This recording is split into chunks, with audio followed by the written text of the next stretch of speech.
పిల్లలు తల్లిదండ్రి తినడం తాగడం బ్రతకడం లేకపోతే సంపాదించుకోవడం ఇదే కాకుండా పరలోక రాజ్యం చేరుకోవడం అనేది అల్టిమేట్ గా.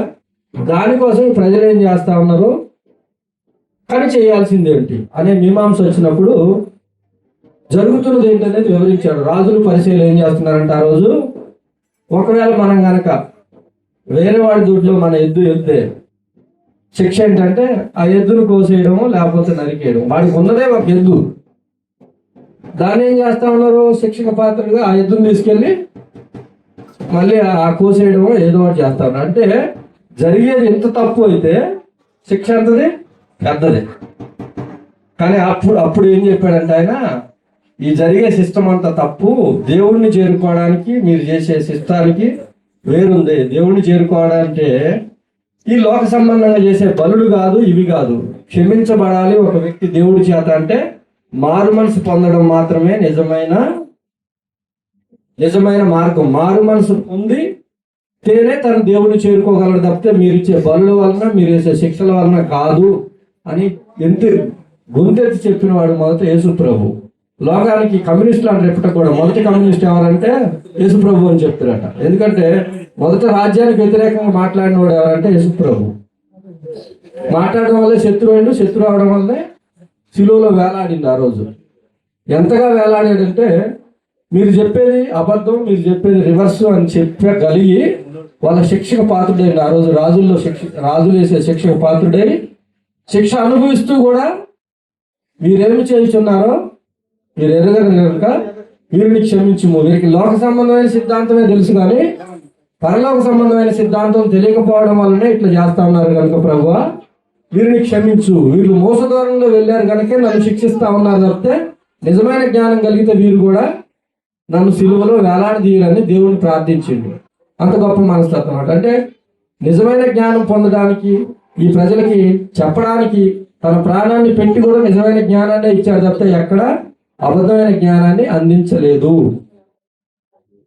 కాబట్టి తను చనిపోతూ కూడా క్షమించమని నిజమైన నీతిని జ్ఞానాన్ని మాత్రమే అందించింది కనుకనే ఇవాళ ఒకటితో మొదలైన జ్ఞానం ప్రపంచం అంతా మరి క్షమించడం అనే జ్ఞానాన్ని నేర్పించిండు.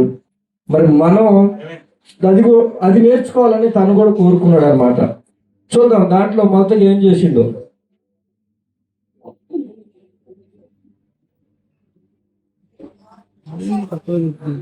ఆయన తానే తన శరీరమును మన పాపములను మాను మీద మోసుకొనెను. 1 పేతురు 2:24. మన పాపాలను మోసుకొనెను అంటే ఏంటంటే ఆ రోజున సిద్ధాంతాలన్నింటినీ కొట్టివేయడానికి మనమంతా మూర్ఖంగా ఉంటే ఏం చేసినాం, ఆయనే శిక్షించిన. అంటే ఏది నిజమో అదే ఉండకూడదని కోరుకున్నాం ఈ భూమి మీద ఆ రోజున్న శాస్త్రులు పరిశీలన ద్వారాగా. కానీ ఏది నిజమో నేను చచ్చిపోయినా పర్లేదు నిజాన్ని ప్రకటించుతున్నాడు. మనం కూడా అట్లా ఉండాలని కోరుకుంటా ఉన్నాడు.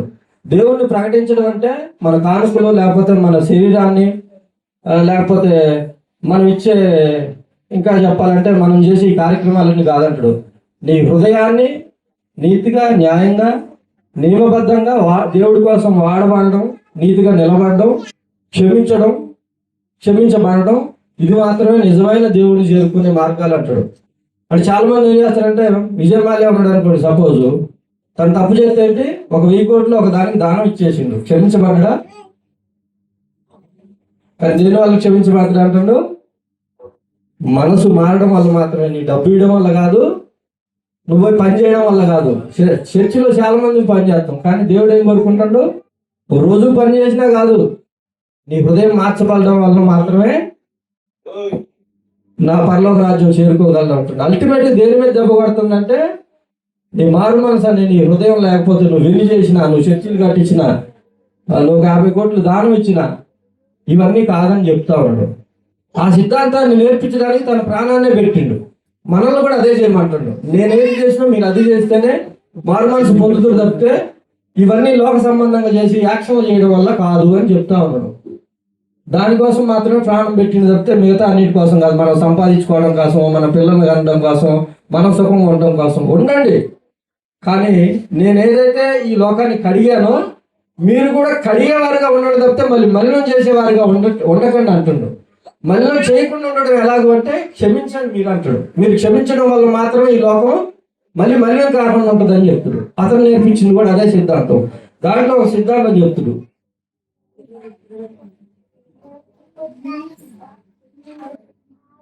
మత్తయి సువార్త 6:12 ఒకసారి.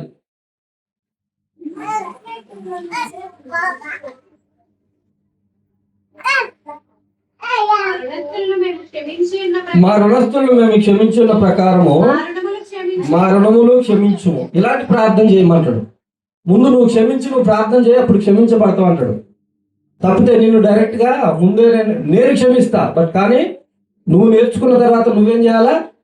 నువ్వు క్షమించడం నేర్చుకోవాలంటాడు.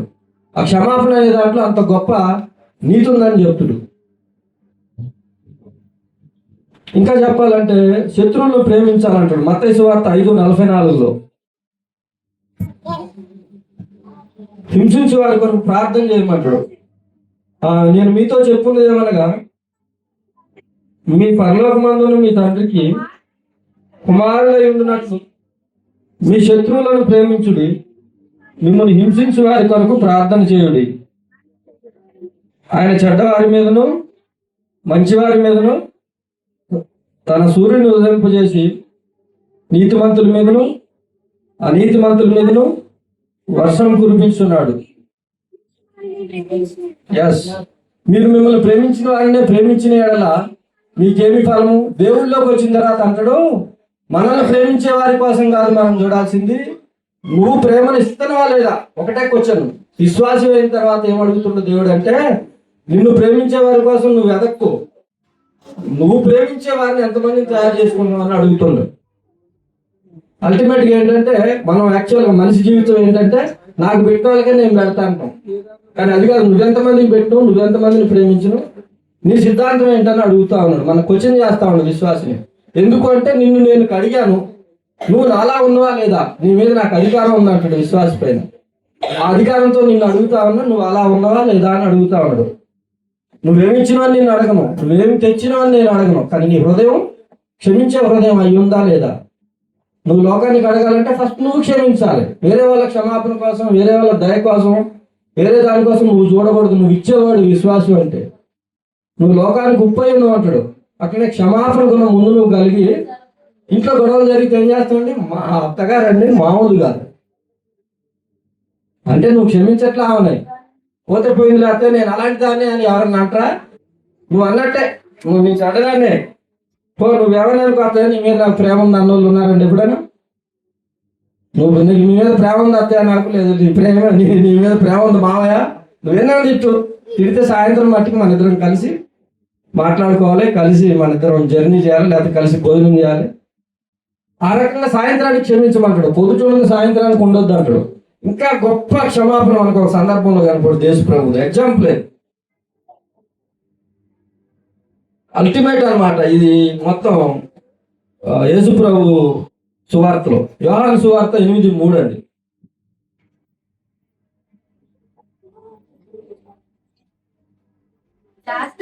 శాస్త్రులను పరిసయ్యులను వ్యభిచారమందు పట్టబడిన ఒక స్త్రీని తీసుకొని వచ్చి ఆమెను మధ్య నిలువబెట్టి, బోధకుడా, ఈ స్త్రీ వ్యభిచారం చేసి పట్టబడిను. ఎస్, చాలమ్మా. ఆ రోజుల్లో సిద్ధాంతం ఏంటంటే, అప్పటి వరకు ధర్మశాస్త్రమే వెళ్తా ఉంది కాబట్టి, ఒక ఆవిడ తప్పు చేస్తే ఆవిడని తీసుకొచ్చి ఒక పంచాయతీ పెట్టారనమాట, మన ఊర్లలో పెట్టినట్టు. ఈ పంచాయతీ ప్రకారం మన ఊర్లో ఏం చేయాలంటే, ఈవిడ తప్పు చేసింది కాబట్టి, చేయకూడని తప్పు చేసింది కాబట్టి, పట్టుబడింది కాబట్టి రాళ్ళతో కొట్టి చంపేయడమే ఇప్పుడున్న సిద్ధాంతం అని అందరూ చెప్పారండి. చెప్తే యేసు ప్రభు అన్నాడు, మొదట మీరు అసలు పాపం చేయనివాడు ఉంటే రాయండి, తర్వాత చూసుకుందాం. ఎవడు వేయలేదట. అందరూ వెళ్ళిపోతే యేసు ప్రభు మాత్రం అక్కడ ఉండట. నీ మీద రాయి వేయడానికి నేను కూడా సరిపోను, నువ్వు ఇంటికి పోయి మారు మనసు పొందమన్నాడట. అంటే దేవుడు కూడా శిక్షించడానికి సరిపోడు, క్షమించడం మాత్రమే మనిషికి ఉన్న గొప్ప లక్షణం, మనిషికి ఇచ్చిన గొప్ప వరం. దాన్ని మాత్రమే పాటించమంటాడు దేవుడు. శిక్షించే హృదయాన్ని కలిగి ఉండొద్దు, క్షమించే హృదయాన్ని మీరు అలవాటు చేసుకోండి, దానివల్ల మాత్రమే గొప్ప వాళ్ళు కాగలరు అంటాడు. యేసు ప్రభు మనకి ఎంత దగ్గర అయిందండి? మనం క్షమించడం వల్ల, మనం శిక్షించడం వల్ల. మన క్షమిస్తూనే మనం దగ్గర పడ్డాం దేవుడికి. మనం యేసు ప్రభు మాత్రమే మనం క్షమించి మన పాపాలను కడిగి మన వ్యక్తిత్వాలను కడిగి ముందుకు తీసుకుపోగలని నమ్మి చర్చకొచ్చిన వాళ్ళమే మనం అందరం. ఆయన క్షమించబట్టే ఇక్కడ ఈ చర్చిలో ఉన్నాం, లేకపోతే ఉన్నాం కదా. ఎంతమందిని క్షమించిన చేతులు లేకుండా? యేసు ప్రభు క్షమించిన వాళ్ళు ఎంతమంది? కొంతమంది ఉన్నారు. అయితే ఇంకా మిగతా వాళ్ళని క్షమించలే. అది దేవుడు క్షమాపణ కలిగిన వాడు, క్షమాపణ కలిగి ఆశీర్వదించగలిగిన వాడు అనే ఆయన గొప్ప మనస్తత్వం వల్లనే మనం ఆయన దగ్గరికి రాగలిగినాం. కానీ శిక్షించేవాడంటే ఉంటావా? ఊళ్ళో రౌడీ షీట్ అంటే ఆయన దగ్గరికి వాడని బాగుంటుందండి. కాబట్టి మనం కూడా ఎట్టుండాలని కోరుకుంటుండే ఆయన. చూడండి, అంత గొప్ప దేవుడై ఉండి కూడా ఒక ఆమెకి శిక్ష వేయడానికి, నిన్ను శిక్షించడానికి మాత్రం నేను లేను, క్షమించడానికి మాత్రం నాకు అర్హత ఉంది అని చెప్పగలిగిన గొప్ప దేవుడు. కానీ మనం క్షమించడానికి ఉంటున్నావా, ముందు శిక్షించడానికి ఉంటున్నావా?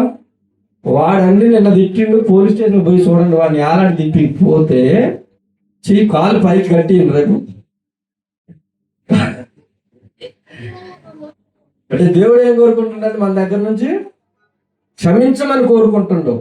నో మోర్ ఆప్షన్స్ మనకి లేవు. విశ్వాసికి వేరే ఆప్షన్ లేవు. క్షమించడం అనే దారి ఒకటే గొప్ప దారి. అది నేర్పించినవాడు మన ప్రభు అయిన యేసుక్రీస్తు. ఇంత గొప్పగా చెప్తా ఉన్నాడు. ఆయనట ఒక స్త్రీని శిక్షించడానికి ఈ లోకమంతా పరిచర్య చేసి లోకాన్ని అంతా మార్చిన యేసు ప్రభు అట ఒక స్త్రీని నేను నిన్ను శిక్షించలేను, నువ్వు తప్పు చేసి వెళ్ళిపోవాలట. కానీ మనం అరే నేను చెప్పు తీసుకుంటే ఉంటుంది రా నీకు, మామూలు కొట్టను రా నిన్ను. అంటే మన హృదయాలు ఇంకా ఎంత మార్చుకోవాలా, ఎంత శిక్షించబడకుండా ఉండటానికి క్షమాపణ ఎంత అలవాటు చేసుకోవాలనే దాన్ని మాదిరిగా ప్రపంచానికి చూపించిన వాడు యేసు ప్రభు. కనుక క్షమాపణ అనే దాన్ని ప్రపంచానికి పరిచయం చేసి అలవాటు చేసిన యేసు ప్రభు ద్వారా మనం అందరం యేసు ప్రభువులోకి వచ్చాం. కనుక క్షమించబడి ఇంకా ఆశీర్వాదం పొందాలని, ఆయనకు వారసులుగా ఉండాలని నేను ఈ శుభ శుక్రవారం కోరుకుంటూ, దేవుడు ఇంత గొప్ప అవకాశం ఇచ్చినందుకు ఆయనకే ఘనత మహిమ కలుగును గాక.